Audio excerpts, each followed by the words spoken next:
Now, first thing first, this is not my personally coded EA. A friend of mine shared it with me. The codes that I got were in MT4 format and very obscure, but I did run one forward demo test with it, which I broadcast live on the channel. Now, what you can see in this demo test is that the EA is performing extremely quickly. It is a high frequency EA and it is doing what it is supposed to do, opening up the trades really quickly, and as soon as they get into profit, trail the stop loss very aggressively and close them. In less than 12 minutes, it made 3.1%. And that was surprising, even for a demo forward test. And I liked what I saw. So I thought to clean up the codes and convert it into MT5, because on MT4, my broker does not allow micro lots. And I'm not going to take this to a real account with one lot size. So today we're going to go through all of the coding of the EA as I have cleaned it up. I'm not going to be able to explain every rationale and logic of every code, not my codes. So there is a different way that the author has written this code. I do not know the origin of the EA. I do not know how it will perform in a real account, but in the demo forward test, it looked amazing. I'm really baffled what is the difference between a forward demo account and a forward real account on a good broker like Pepperstone or IC Market. I have never felt a difference between the demo forward test and a real forward test. Maybe there is. I need to test to find out. We're going to go through all of the code, so by the end of the video, you will be fully able to code it yourself. So with no more shenanigans, let's start coding.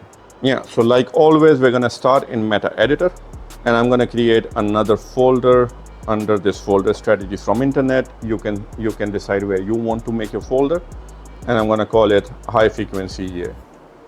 Now within that folder, I'm going to create an expert advisor, and let's call it High Frequency EA cleaned up by Mr.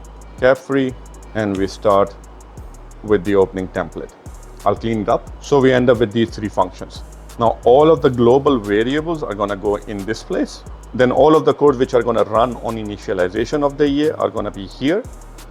Then on deinitialization, so when you remove it, are going to be run here. And all the codes here are going to be run on every tick, which basically means whenever there is a new price data arriving into MQL, all of the codes here are going to run. And then any special function we're going to write at the bottom, and then we're going to call them from whichever function do you want to call it from. Let's start with the variables. The first thing I'm going to do is I'm going to include this trade file from this include folder, include trade.mqh, which is a file which comes with MQL with all of these codes pre-written so that we can do trading operations. Now within that, I'm going to assign the class C trade to a variable by the name trade. And this one is going to be used to do buying and selling operations. Position info, I'm assigning it to position info variable, which is going to be used to get information on open positions. Then C order info class to order info so that we can get information on the orders which are currently placed. Then C history order info to a his info variable, which is we're going to use to get information on the historical deals and orders. And then the C deal info, which I'm linking to a variable by the deal info. So all the deals information we can get. Then I'm going to be giving the user an option to select whether they want to use fixed lots or as a percentage of balance, equity, or free margin. So I need to create that drop down menu. So I'm creating an enum and calling that enum lot type. And there I'm giving 4 different values, which I can then use to create a drop down. You will see it in a minute. Then let's start with the general settings. So I'm creating an input group. So we have a header as general settings, and there I'm asking for the input magic number and what's the slippage. Then on the time settings, I'm going to give the user an ability to choose which start hour and end hour they want. But later on in modifications videos, we're going to change it and provide hours and minutes as well, so that you can select between, let's say, 4 o'clock until 4:10 in the evening. But I'm starting with this one because I would rather that during the testing phase, you guys test it while you are there. So the EA can start at a fixed time, but then you monitor it during the next 5-10 minutes to see how many trades and intervene if there are too many trades or if the EA is starting to go into losses. So at this point, I'm leaving it manual, the ending time. But just for the default, I'm going to set it to 1700 hours so it can run for 1 hour, but you're going to get broker warning long before an hour is over. Then for the order modification, we're going to create a variable by the name seconds, and we're going to set it to 60. which should be the same as whatever time frame we're applying this to. So on a 1 minute chart, 60 seconds. And now we're going to use this enum that we created here to get user input on money management. So the first thing is, what type of lot do you want? And there, if I say lot type equals 0, and there I'm creating a variable but assigning it this enum so that it has drop down values of this, and this. And then if you choose fixed lots, then in that case we want to know what is your fixed loss. And if they choose one of these as a percentage of balance, equity, or free margin, then I want the user to provide what is the percentage value. And let's just start with, I don't know, 0.5%. Now if I compile, and I already have 2 errors, and this is the other thing which I continuously say, compile after every 2 or 3 lines. So as soon as the error happens, you know where the error has happened. So this is 0.5%. I put the percent sign, I cannot.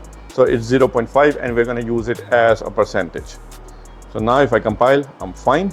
And now if I go back to MetaTrader, this EA has now been created, high frequency EA by Mr. Caffrey. And if I go to input, now you can see that these are the general settings and the variables that we have created so far. And here in the type of lot size calculation, here is that drop down that we created here. So the way to get the drop down is to create an enum and then assign that enum to the variable that you're going to show.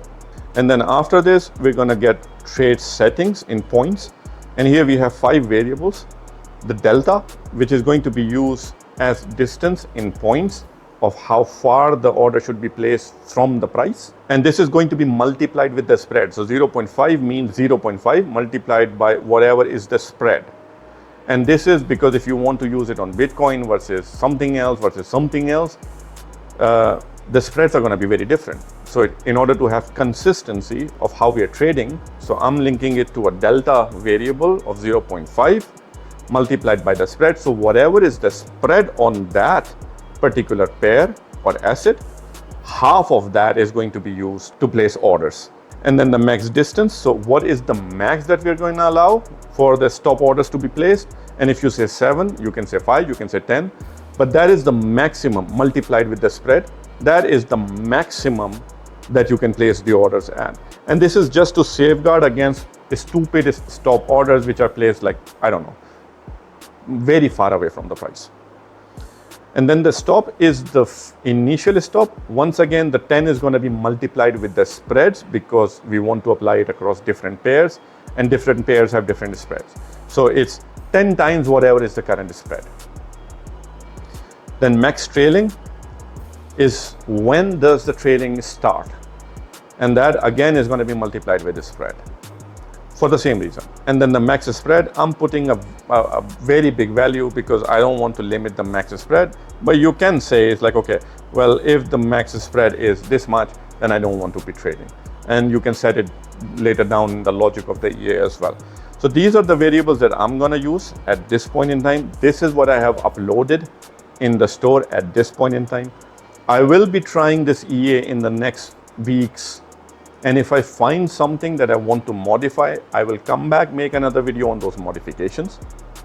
And I will update whatever is there in the store as well with those modifications.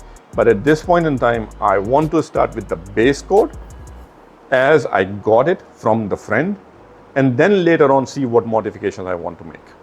And if you guys make modifications or change some settings up or down which work or which have a better result, please do share so that we can share it among the community and everybody can benefit. Okay, and then we're going to go ahead and create a lot of variables which we are not asking the user to provide input, but these are the variables that we're going to use. I'll go in a group of 5. So we are creating these double variables and this integer variable which is going to be a tick counter.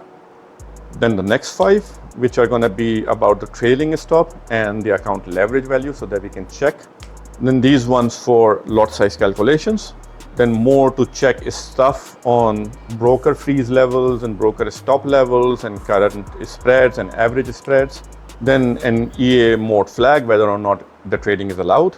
Then a spread array size, where we're going to get the array size later on. Then a few variables to calculate the commission per pip from historical deals. Then a spread multiplier, which is only going to be there to do some safeguard against zero values or negative values. Then these 5 for trailing stop management and order placement, and whether or not there is trading which is allowed. Then another 5 to check for whether or not sell orders are allowed, is the spread acceptable, and those kind of things. And these 5 for the order modification, so what's the current stop loss, what was the last buy order time, and those kind of variables. And in the end, we're going to be storing, when we're sending the sell orders, what's the time of that sell order. So here and here. And then in the end, we're going to use a spread history as an array, so where we can store more than one value at one time. So these are all of the global variables that we're going to use during the creation of the EA. Okay, then going back up, I will assign all of them a value as well. So let's start with order check frequency, and I'm going to assign it a value of 2. Default spread period, I'm going to assign a value of 30. Then order modification factor, I'm going to assign it a value of 3. Minimum order distance to 0.5 and max trailing limit to 7.5. And then at the bottom, the spread calculation method is going to be 1. The rest of the variables are all 0 to start with. And I'm going to just copy paste this everywhere.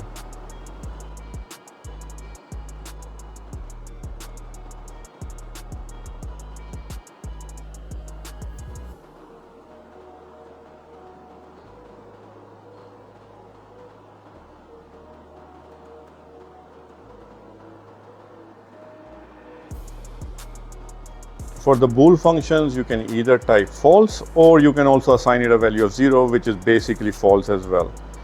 So equals false, equals false, and then 0 here, 0 here, 0 here. This is a string, so let's give it a blank, or let's give it Mr. Cap free.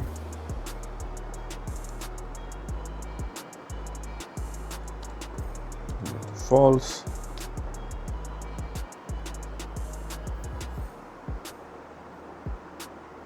And then sell order time 0. Enable trading also false. And I'll leave the array as it is, so it's not initialized. So then we go on to the initialization function.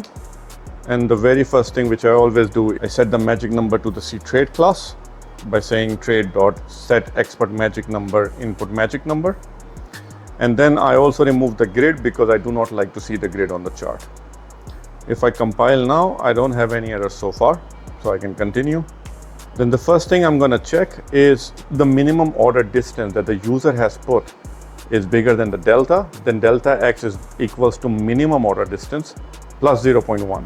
And then in the same logic, if max trailing variable that the user has provided is bigger than the max trailing limit, then we want to set it to max trailing limit by saying it equals max trailing plus 0.1. And then if the order modification factor is less than 1, then we say that the order modification factor is 1.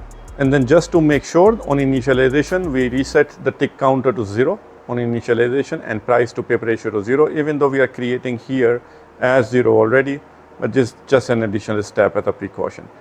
And then the base trailing stop becomes trailing stop buffer, which is basically the same. And then the increment of the stop equals to the trailing stop threshold. And then on account leverage values, we're getting this value from the broker by saying account info integer and getting the account leverage value. Now, I cannot fully explain the logic of doing it in this way. This is the way that the codes were written by the original coder. So I'm just following his logic. And later on, when I'll share the modification, then I'll try to clean up the logic of the EA flow as well. But for that, I need to run the test for a while so that I can understand fully why is he doing what he's doing. Then we also get the lot step size from the broker. The max lot size that the broker allows, we get that value and store it into this. Then the minimum lot size that the broker allows on that symbol, And the margin per minimum lot is like, what is the initial margin for that minimum lot size? And then the minimum stop distance, we're currently setting it to 0. Then we get the value of the broker stop level. So how far is it allowed to place a stop order? Minimum. We get that value. And then if that value is greater than 0, then we know that broker has a limit. Then in that case, the minimum stop distance becomes whatever the broker has or whatever the broker level is plus 1 point, just to provide a little bit of a buffer. And then similarly for minimum freeze distance, we're going to start with setting it to 0. And then we're going to check the broker freeze level by using the symbol info integer, sending the symbol value and getting the symbol trade freeze level. And if that is greater than 0, then we know that the broker has a freeze level.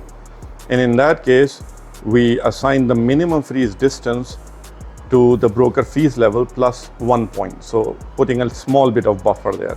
Now, just as a precaution, because we are changing these values, but the user might not be able to see them, that this is happening in the background, then if the broker stop level is bigger than 0 or the broker freeze level is bigger than 0, meaning that we have now changed what the user has done, then in that case, instead of printing, because nobody checks the journals, let's comment it so that on the chart itself, it does give a warning that the broker is not suitable.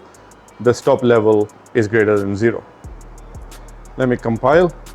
Everything is fine until now. So we can proceed.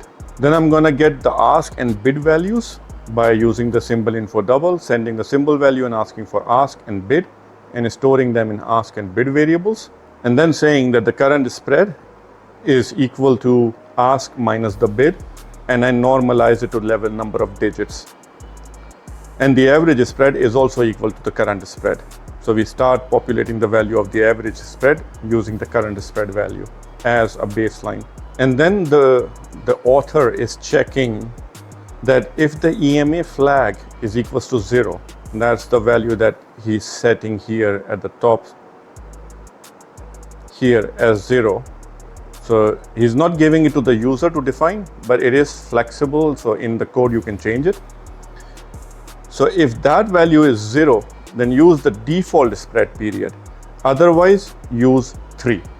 So if that is not 0, so if you have changed this value from 0 to 1 or something else, then use the value of 3. I first need to run the EA in a test environment to see how the logic flows.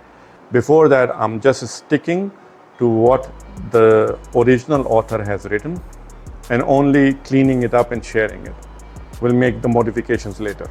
And then we resize the array, spread history array, to whatever is the value here. So either it's default or it's 3.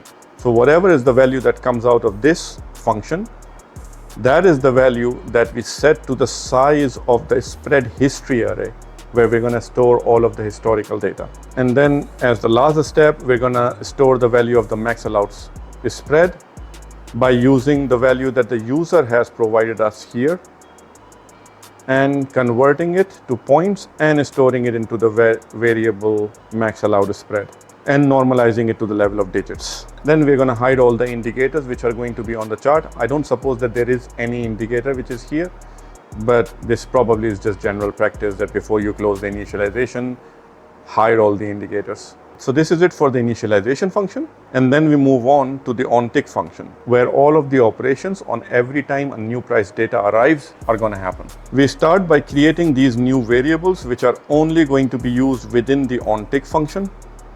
So we are not defining them on a global level, but we are defining them and assigning the values here.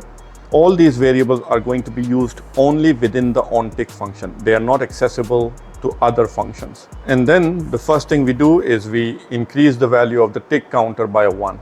So on the initialization, it was 0. So as soon as the first tick arrives, the tick counter is going to be 1, and then 2, and then so on and so forth. And then we start by assigning a value of per pip per lot size, how much is the commission plus spread value. Because if you're applying it on a standard account, it's simple. But if you are doing it on a commission account, then the EA needs to know that it has moved into profit including the commission that you have paid. So we're going to create that. So we start with if the price to PIP ratio equals 0. So only at the start, when it's 0, this function is going to be run. But after that, because it's going to already be populated, so we're not going to run the function every time. So we start by saying that if it is 0, select the history, all of the deals and every information in the history, select it from time 0 until the current time. So get all of the history. And then we're going to loop through all of these history items by going I equals to history whatever deal total which we have gotten minus 1, because the history deal info array that comes back, it starts at a 0 value. So then we say 0 to as long as the I is greater than or equal to 0, and every time decrease the value of I by 1 on every iteration. So we start with, let's say if there are 30 deals, then we start with 29, and then 28, then 27, 26, 25, 24. So loop through by index. Get the ticket number of whatever is the current deal. And if the ticket is equals to 0, then just exit. But if ticket is not 0, then there is an order or there is a history deal. Then in that case, check that the symbol equals the deal symbol and the profit is not 0. So it wasn't a trade that just opened and closed.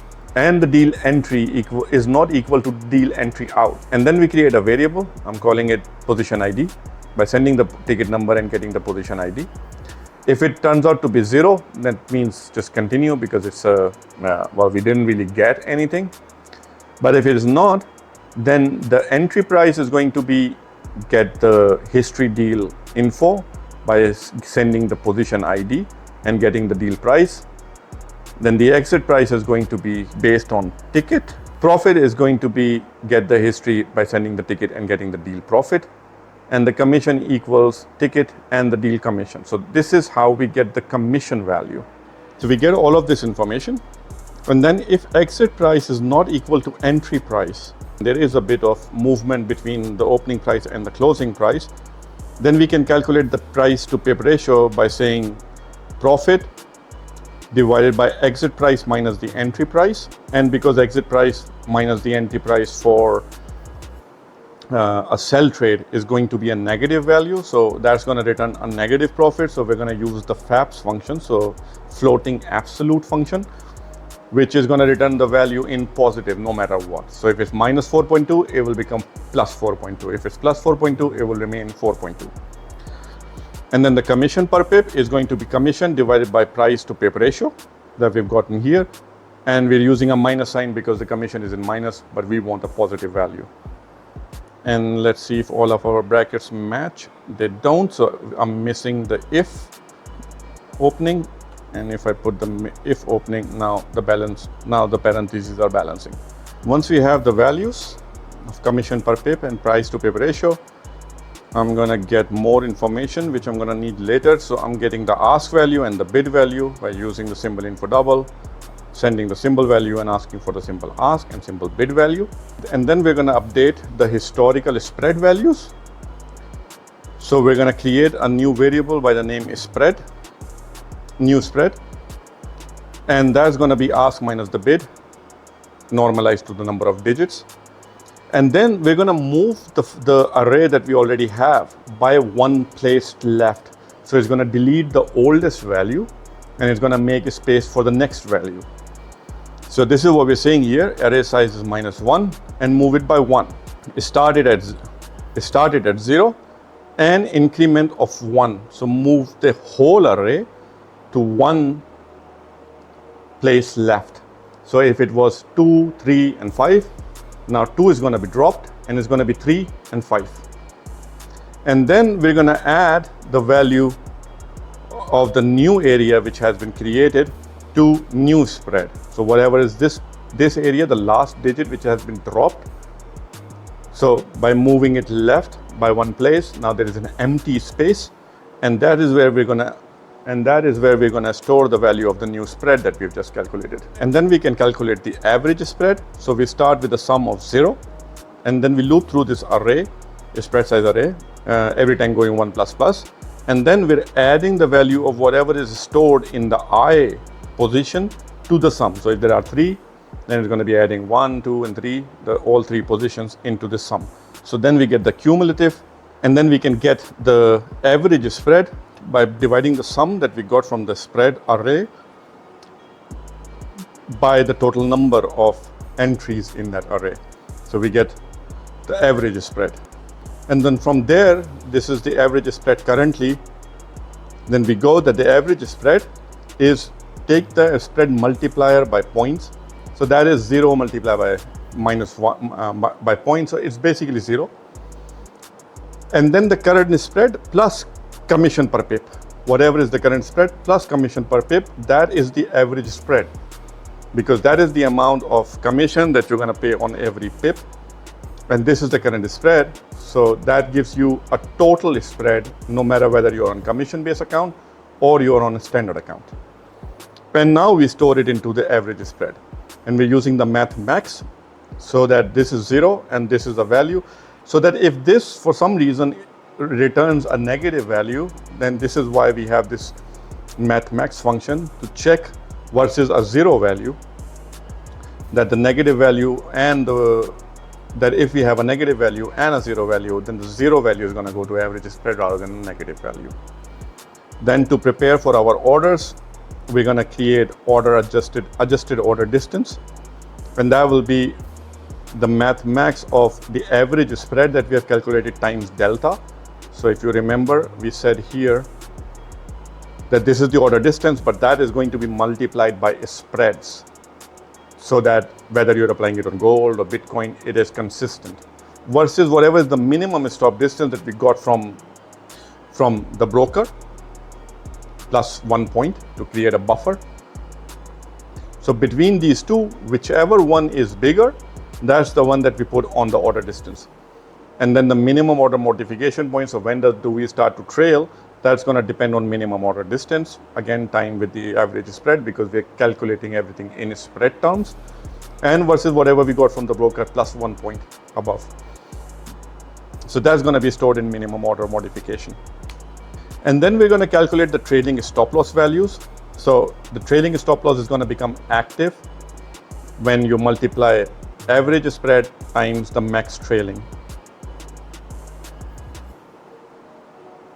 This, the start of the initialization or the start of the trailing stop. So average spread times that is the time when we're going to start, when the trailing stop is going to become active. The trailing stop max value is whatever is the trailing limit that we have set above times the spread. And then the max order placement distance equals the max distance times the average spread. Once again, max distance is this, the theta, which is another way of saying that this is the maximum stop order. Above it, please do not place the stop order. So that is the maximum. And then the order placement step, which is equals to whatever is the minimum order modification from here, divided by the modification factor, which is the value here of 3. So divided by 3. So whatever is the minimum order modification divided by 3, and that is our order placement step. And then the calculated lot stop is whatever is the stop defined by the user multiplied by the average spread versus the minimum stop distance that the broker is allowing. So out of these two, whichever one is bigger, that's going to be our calculated initial stop loss. And then we create a function to see how many trades are currently open. So again, it's a for loop where we're starting with the position total. So if there are 4 positions open, then we're starting at a point of 3, it's position total minus 1, because this I is going to go from 0, 1, 2, and 3. For loops run that way. And then every iteration, we're going to reduce the value of I by 1. So it's going to be 4, 3, 2, 1, and 0. And as long as it is above or equal to 0, we're going to do the iteration. So we're going to select that position, select by index, I, so whatever is the index right now, get the position symbol and get the position magic number and compare it versus the current chart. So if the position info symbol equals our symbol and the magic number is our magic number, then we know this is a trade placed by this EA on the current chart. Then we get the value of price, lots, and stop loss by using the position info variable, which is assigned to the position info trade class. We get these values and then we check if it's a buy type. then we increase the amount of how many buys are currently open by 1. We start this by saying it's 0. And now we're going through this loop to see how many are actually open. So we find out, okay, if it's a buy type, then increase that by 1. And then if the stop loss is equal to 0 or the stop loss is greater than 0, but the stop loss is less than price, then increase the total buy count by 1 as well. The current buy stop loss equals to the stop loss, which we got. And then the buy order price sum is add to however many iterations we're going to go through. We're starting with a value of 0, but for every order, multiply the price times lot and add it to this variable. And then the order sum lot, meaning how many lots are there in total, is going to be add the lots every time you do the iteration. And then if the price is less than the lowest buy price, then the lowest buy price equals price. And then if it's a sell type, then we start by saying, well, increase the counter of the open sell count by 1.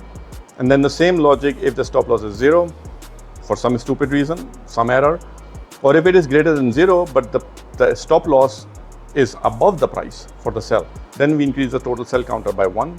We were starting at 0. Through this iteration, we're going to count 1 more. Set the current stop loss to stop loss. And the same way, the price sum is equal to whatever is the price times lot and add it. And what is the lot size sum is add all of the lots. And then if the price is greater than the highest sell price, which in the beginning is 0, then set the highest sell price as price.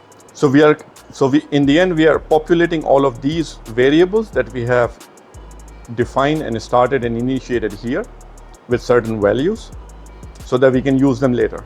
So these were for positions. So in the same way, we will also check the orders. So we say if we loop through all of the order totals, we check whether the order symbol is our symbol and order magic is our magic. Then if it's a buy stop, then we increase the value of the pending buy count by 1 and total buy count by 1 as well. So this is the difference between the total buy count and open buy count. So open buy count will only include positions which are open, while the total buy count is going to include positions, but also the orders. And same goes for the sell stop. If there is a sell stop, then increase the pending sell count by 1 and also the total sell count by 1 as well. So the total sell count in the end is going to have all of the sell positions which are open, but also all of the sell orders which are there on the broker server. And now that we have all of these values, we can now proceed to modifications of the orders and the modification of the positions and creating the orders. But before we go there, we're gonna, if the buy order sum lot that we calculated here is greater than 0, so there is a lot size there, then the average buy price is going to be whatever is the sum price divided by the buy order sum lot. So before we were adding up the price times the lots into that variable, into this variable, and we were accumulating all the lot sizes into this variable. So this divided by this is going to give us the average buy price, and same for the average sell price. And lastly, we're going to create a variable broker time as an MQL date time format so that we can use the day and so we can use it as a drop down. So for example, here if you say broker time, then you can get the day of the week, hour, minute. So it gives you all of that structure. So we're going to create that variable and we're going to store the current time into this broker variable. So now we can break up the current time into hours and days and whatnot. So let's start with processing the pending orders, so orders which are already there on the server. And we say loop through all of the orders exactly the same way. So orders total minus 1. Every time in the iteration, go down 1. And as long as it is more than 0 or equals to 0, continue the loop. Then exactly in the same way as before, we select by index. And if it is not selected, if it's not successful, then continue, meaning exit the function. But if it is selected, then we check that the order info symbol, the current order which is selected, is our symbol and the magic number is our magic number. And if it is not, then continue, meaning exit the function, because that's not our order. But if the above are true, so it is our order, then in that case, get the ticket number, store it into ticket, get the type of the order, store it into type, get the open price, stop loss, take profit, and current volume, and store it into these variables that we're creating here. And then we're going to check that if this order has the type as order type buy stop, so it's a buy stop which is pending on the server.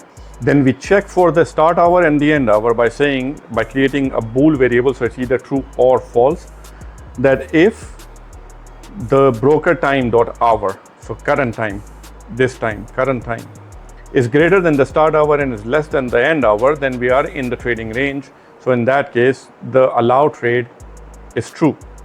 And we check that if the average spread is greater than the max allowed, or this allowed trade is not coming back to be true, in that case we are outside the range of the time, or the spreads are bigger than the max allowed, in that case delete the order and then continue. So we are deleting all of the orders once the time limit is finished or the spreads become bigger than what we have allowed as max allowed spread.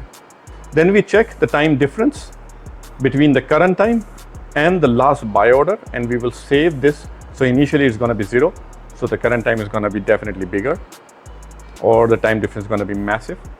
But when we will place an order or we will modify an order, we will change the value of this so that the next time we can store the value of the current time and versus this biased last time we placed the order into this variable, so we know exactly how much time has lapsed.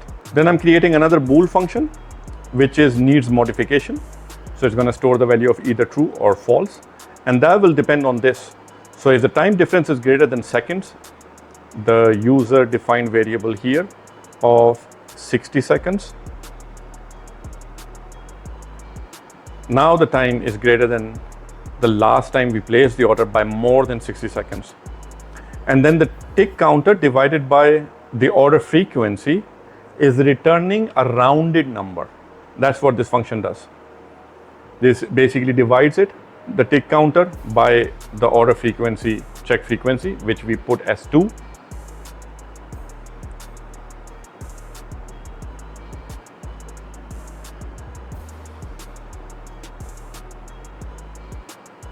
Up here, so this is 2. And the tick counter is adding the amount of ticks that are arriving every time there is a new tick. So let's suppose if the tick counter starts, it's 1, and divided by the order check frequency, which is 2, is going to be 0.5. And the last digit or the digit after the decimal is 5, so that's not 0. But if it is 2, the second tick arrives, it's 2, and is divided by this, so it's going to be 1.0. So the last digit is 0 after the decimal. So then it's going to be 0. So whatever is the remainder after if you have done those divisions, you have the thing here and then you have the divider here, but then on the top you get the remainder, or at the bottom you get the remainder. So this returns the remainder value. So if it is 0, that means that it is a multiple of that order frequency check. So if the order frequency check is 2, that means tick 1 is going to be ignored, but tick 2 is going to be used. Then tick 3 is going to be ignored, then tick 4 is going to be used. And say, for example, if the order frequency check was 5, then tick 1 is going to be ignored, tick 2, 3, and 4 are going to be ignored because they're always going to give a remainder.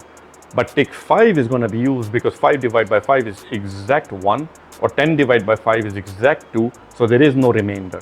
Then the next one that we check is that the open buy count is less than 1, so there is no open position. And the open price is less than our order modification. So up earlier we calculated what our order modification needs to be. So if we started with 0, but here we were putting in the value of minimum in between the average spread times whatever the user has defined and the minimum freeze level that is allowed by the broker. So in between the two, whichever one is the bigger one. And that is the one that we are now using here by saying that if it is smaller than that, if the open price minus the current price, if the open price minus the current ask is less than the order modification and the order buy count is less than 1, then it's true. or the open price minus the ask price is less than the order placement step that we calculated above, or the open price minus the current price is greater than the max order placement distance, then in all of those cases, this needs modification becomes true. And if it is true, by saying if needs modification, you can also say if needs modification equals true. So if needs modification equals true, then in that case, the distance, if we're creating a variable distance and we're storing the value of adjusted order distance into that, what we calculated here based on the input provided by the user.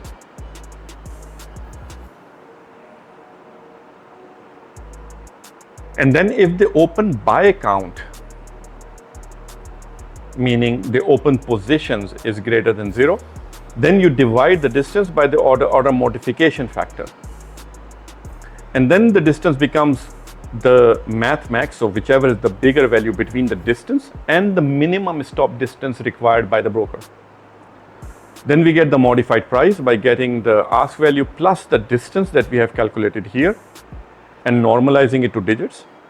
And the modified stop loss is going to become, if there is more than 0 buy count, then it's going to be current buy stop loss. Otherwise, it's going to be the modified price minus the calculated stop loss. And then if the currently open positions is 0, or the modified price is greater than the average price, and the modified price is not equal to the open price of the order, and the open price minus the current ask value is greater than the minimum freeze distance, because that's what the broker is going to require for the stop order changes, then in that case, we modify the order by sending the ticket number with the modified price and with the modified stop loss and with the TP,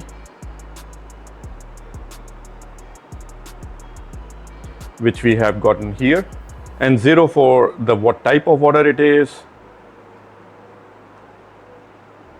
and no expiration. And we say that the last order buy point or the last buy order time equals current time. So we store the value that now we have changed the order on buy. So that was for the buy stop. So I need to close this. Here, closing this if loop. And then we do exactly the same thing for the sell stop. So we've done already the buy stop, pending buy stop. And if it is not that, then check if the type of the order, which is on the server, is sell stop. And then do exactly the same thing. So check that the current time hour is greater than the start hour and less than the end hour. So it is within the trading allowed time. And check for the spread and check that this is turning back to be true. And if it is not turning to be true, so meaning that we are currently outside of the normal hours, or the average spread is bigger than the max allowed, then in that case order delete by sending the ticket. Otherwise, once again, store the difference between the last time a sell order was played with versus the current time, and then check for the need modification that the time difference is bigger than what the user has selected as 60 seconds, that the tick counter is a multiple of the order frequency check, and that the open sell count is less than 1, so it's 0. Currently there is no open position, and the symbol info double, and the bid price minus the open price of the order is less than the order modification, minimum order modification, and the bid price minus the open price of our current order is less than the order placement step and the max order placement distance. If all of those are true, then we go ahead and we say if that is true, then once again distance is the adjusted order distance, and then if the open sell count is greater than 0, then divided by the order modification factor, and then select between these two whichever one is the bigger one. And then the modified price, we change it to whatever is the current bid minus the distance, so we have that much gap. And the order modify the stop loss is going to be either the current sell stop loss if there is an open position, or otherwise take the modified price plus the calculated stop loss, which is the user provided 10 multiplied by the spread, and then check if either there is no open position, or if the modified price turns out to be less than the average sell price and that is not equal to the open price, and that the difference between the two is bigger than the minimum freeze distance required by the broker, then in that case modify the order by sending the ticket number, the modified price and the modified stop loss, the same TP as calculated above, with no specified time and no expiration. And we store the value of the current time into the last sell order time, because that is the last time that we have touched the sell order. So this was for modification of the stop orders which are sitting on the broker server. Now we go and see if there are open positions. So we check for the open positions now. So again, with the same loop, we're going to loop through all of the positions, select them by index. If it is not our symbol and if it's not our input magic number, then continue, meaning exit the function. But if it is our symbol and our input magic number, then in that case, get the ticket number, get the type, get the open price, stop loss and TP exactly the same way as when we were modifying the orders. And then if the type is buy, we create a variable by the name price move, which is going to be equal to whatever is the bid price now minus the open price plus the commission per pip, so that we can get the actual amount of movement in profit. And then we create another variable by the name trail distance. And here we're going to calculate the trailing stop loss by creating a function below. And let's create that function now, where we're going to send the price move data to this function, the minimum stop distance that we have calculated above, trailing stop active, base trailing stop and trailing stop max values. And then if the max distance equals to 0, then return whatever is the active distance versus the minimum distance, whatever is the bigger of the two. Otherwise, create a variable by the name ratio, and then we take the price movement, like how much is the price moved by, and divide it by the max distance. And then create another variable by the name dynamic distance, where we're going to say active distance minus the base distance times the ratio which is calculated here plus the base distance is what we are going to store here. And then we're going to return whichever is the minimum of this or this here, and then compare that to the minimum distance, this one, and select whichever one is the bigger one of the two. So that's going to give us the distance for the trailing stop. So then we can modify the stop loss by saying whatever is the current price minus this trailing distance which we have just calculated. And then the trigger level is going to be whatever is the open price plus the commission per pip plus the trailing stop increment that we have calculated above. And then if the bid minus the trigger level, whatever is the trigger level, is bigger than the trailing distance and the stop loss equals 0, meaning that there is an error, though there is no stop loss there, or that the current bid minus the stop loss is bigger than the trailing distance, so it has moved by more than how much we wanted to move by, and the modified stop loss, the value which comes back here, is not the original stop loss of the order. So in that case, modify that position by modifying the stop loss by sending it the modified stop loss value. And then we can do the same for the sell positions by saying that if it is a sell type, then the price move is going to be equal to whatever is the open price minus the ask value and minus the commission per pip.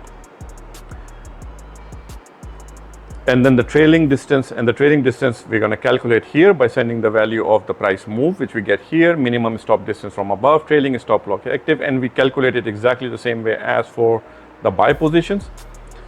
And then our modified stop loss is going to become that trailing distance which has come back from this function plus whatever is the ask price currently, and plus because the sell stop has the stop loss, sell orders have the stop losses above. And then the same criteria for checking. here as well, which is that the trigger level minus the ask price is bigger than the trail distance that we have calculated here.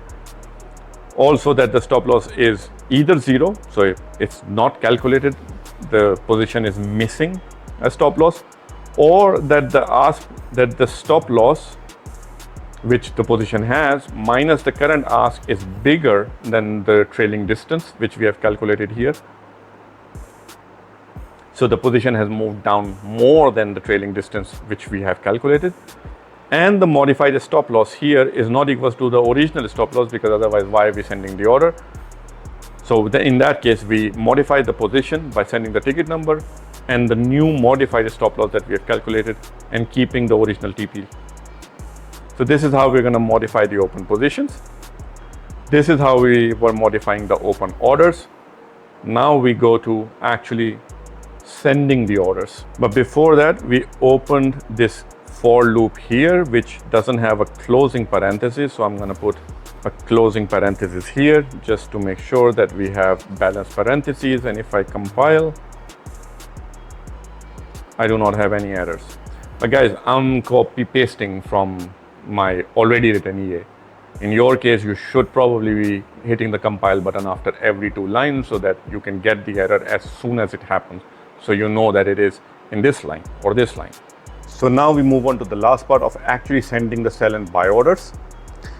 And what we're going to check is 2 things. And I'm going to start here. So if, because this is an OR statement, so either this is true or this is true. So if there is no open buy count, meaning that there is no open buy position, then we continue. Alternatively, if the order modification is more than 1 and the total buy count is less than 1. And now total buy count is coming from here. And here we were saying that as long as the stop loss was below the price. So even if there is a position open, here, even if there is a position open, but there is still the original stop loss. So the price has not moved above and the stop loss has not yet started to trail. And then if we have a better price, meaning the price comes down actually, instead of moving up, and we get a better price, then the total buy count is still 0. And in that case, we will also proceed. And then we will check if there is no pending buy count. And that is coming from here, which is if there is a buy stop already, then there is a pending count plus as well. So there was a position, there can be a situation where there is an open position, but the position's original stop loss is still below the price, meaning it hasn't moved yet, so we haven't started the trailing, and we haven't put another order yet. In that case, the total buy count is still 0. And if it is still 0, we're checking that the pending buy count is also still below 1, meaning there isn't an active buy stop order. In that case, we check again if the spreads are okay, which is basically average spreads are equal to or less than max allowed. And we again check if the time is okay by checking the broker time hour, meaning what's the time, what's the hour time now on the broker server is less than the start, is greater than the start hour and less than the end hour. So it's within the trading range. So if both of these bools are okay, and this is what we are checking here, that if this is true and this is true, and the current time minus the last time we sent an order is more than the minimum order interval, which we calculated based on the amount seconds provided by the user, and the EA flag mode is 0, so the default mode, so it's not anything else. Then we do a lot size calculation, which is if the lot type is 0, and remember that enum that we created at the top, fixed lots was 0, and everything else was a percentage of either the margin or the equity or the balance. So if it is 0, if the lot type is 0, then the calculated lot size are going to be the math ceiling, so rounded up, fixed lots divided by the lot step size multiplied by the lot step size. And then we compare between the minimum lot size available by the broker versus whatever is coming out of the calculation, and take the maximum or the max, meaning take the higher of those two, thereby enforcing a minimum lot size. Else, if the lot type is greater than 0, meaning it is one of these three, then in that case, I'm going to use my normal regular calc lots function that I use almost in every EA by sending it the stop loss value in points. And here we can then create that function. And you know this function from all of the other EAs that I've shared so far, but I'll quickly run through it. So we send the stop loss in points, like what's the distance between entry and stop loss. Then we start with lot size as minimum. We get the account balance, account equity, account free margin, because these are the three types that can be. Then we start with risk as 0. And then we say switch the lot type. So switch this variable, the enum that we have created here.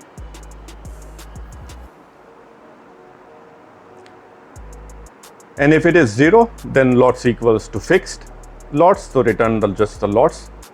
If it is 1, then we're talking about account balance, so it's going to be multiplied by the risk percentage divided by 100.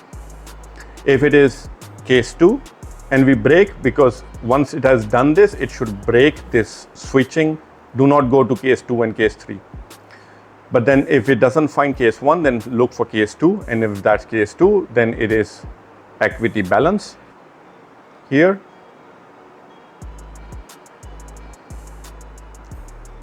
So in that case, it's equity balance multiplied by risk percentage. And if it is case 3, then it's free margin multiplied by risk percentage divided by 100. Then depending on which case it was, there's going to be an absolute risk amount which is going to come out. Then we get the tick size, value, and lot step, and then we can calculate the money per lot step by dividing the SL points that we are sending, dividing it by tick size, tick value, and lot step. And then the lots are going to be whatever is the risk value that comes out in absolute divided by the calculation here times the lot step. And then just as a precaution, we get the minimum volume, max volume, and volume limit, just to check that if the volume limit is not 0, meaning there is a requirement by the broker of the volume limit, then our loss calculation is either below it, otherwise we go with volume limit. If the max volume is not 0, that means that there is a restriction on max volume. In that case, again, math minimum between whatever is the max volume allowed by the broker and the lot size that has been calculated. And in case the minimum volume here is not 0, that means that broker has a minimum volume. In that case, take the math max between, or take the higher of either the lot size that we have calculated or whatever is the broker's minimum. So just to make sure that we are within the range provided by the broker. And then normalize the lots to 2 decimal values and return the lots. So here we're using that function, calc lots, by sending it the stop loss calculated value from before and asking for the calculated lot size. In case if the lot type is bigger than 0, so it's either balance, equity, or free margin as a percentage. After that, we just quickly check if the margin required to send this order is within the leverage and the margin which is available, where we start with creating a new variable, margin required, calling it 0, and we get the ask value. And then we use the function order calculate margin, telling the system that it's a buy stop on this symbol based on these lot size that has come out of here. This is the ask price currently, and store the value that comes out of this calculation into this variable that we have started here. So we get this calculation, and if that calculation returns a true, meaning it's successful in calculating, and the account balance or free margin is currently more than the margin required, which has come out here, then in that case we are good to go. So we calculate the order distance based on adjusted order distance and whatever the freeze distance, minimum freeze distance that the broker requires. So the maximum or the bigger of these two using the math max function. And then comparing whatever comes out as a result here versus the minimum stop distance that we have calculated before as a math max. So whichever one is the bigger of the two versus the freeze and then versus minimum distance. And then the order price is going to be whatever is the ask price plus the order distance point, because we're going to place the stop order above the price. It's a buy stop order. And the order stop loss is going to be a function of, if there is already an open position, then whatever is the stop loss of that position, versus if there is no position open currently, then it's going to be order price, whatever we are sending the order as, minus whatever is the lot size, minus whatever is the calculated stop loss that we have calculated before based on the input provided by the user, and normalizing it to the number of digits. So now we have our distance, price, and order stop loss, so we can send the order. And I'm using the trade C class that we have already created, and using the order open function, sending the symbol value. It's a buy stop. This is the lot size that we have calculated here. The order price has come out of here. The order stop loss has come out of here. The take profit is practically zero. I mean, it's a new order take profit, but it's a zero value up here wherever we have defined where we have declared the take profit. But you could potentially put a number here as well if you want to set a TP. So that's a take profit, no specified time, no expiry, and the common text, which is the Mr. Caffrey at this point in time. And then if it is successful in opening the trade, because this is why we're using the if command. So if this function returns a true, meaning it executes, then in that case, the last buy order time is the current time, and the last order time is also the current time. And now I'm going to close all of the parentheses that are open. And if I compile now, I do not have any errors. And then exactly following the same logic, but in reverse for the sell trades, we start with if the order modification factor is greater than 1 and the total sell count is less than 1. That's the first condition. So once again, the total sell count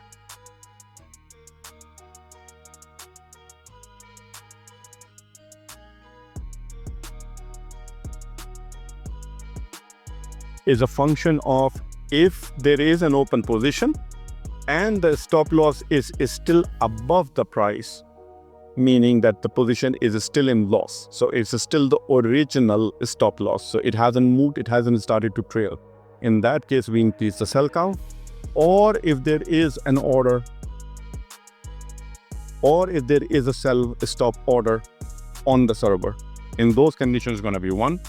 So as long as the first position that we have, as long as we have placed the first stop order and it has triggered, but the original stop loss hasn't started to trail, in that case, the total sell count is still less than 1, so it's still 0.